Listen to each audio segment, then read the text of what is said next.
Well, we are tracking the tropics here at Fox 35, and the Fox 35 storm team been keeping a close eye on growing chances of development in the tropics there.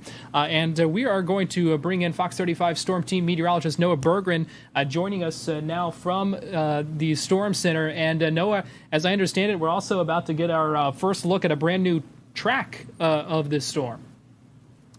That's right, Garrett. Good evening, everybody. Hope you had a great weekend and Monday so far. So I wanted to catch you up to speed with a few things. First of all, we don't have a system yet. We've just got, actually, it's an area of showers and storms. So we've got a nothing burger out there right now. There's nothing formed yet. So it's nothing actually going on now. It's expected to potentially develop later this week and this weekend. And it currently has a medium chance of development as we go through the next 7 days. So let me show you the two box here of our graphics, and I'll show you the latest outlook for this. So here's the outlook right now, and you can notice there's a 50% chance in this orange color, which does include all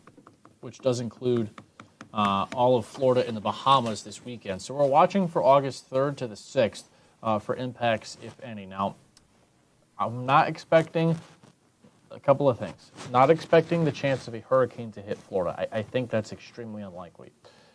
Even though you see all of really the peninsula is included in that orange, there's not really a chance of this going to the Gulf anymore. So what we're looking at is a system that's going to go north of Puerto Rico, north of Hispaniola, through the Bahamas, and won't develop into a tropical depression or a storm until Friday or Saturday.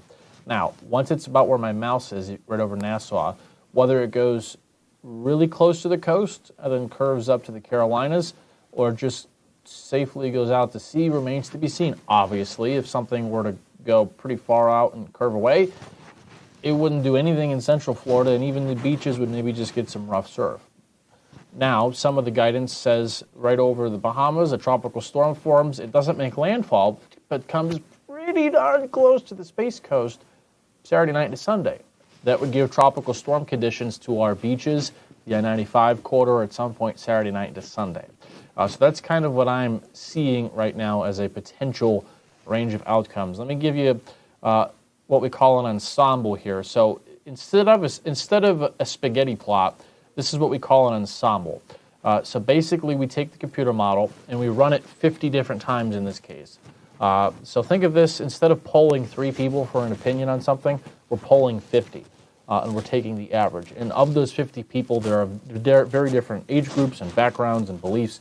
So we're trying to account for a large array of thinking in the weather modeling when we look at an ensemble. So this is a 50-member version of the European model, and I want you to notice the colors indicate the percent chance of a tropical system passing through that point. And notice the colors are the highest offshore. So you just kind of imagine a line in your head here going through Nassau, then offshore. That's where the most likely scenario of this potential tropical storm or depression would go. Now notice there are probabilities into the Space Coast, even to the west coast of Florida, but that's only 10%.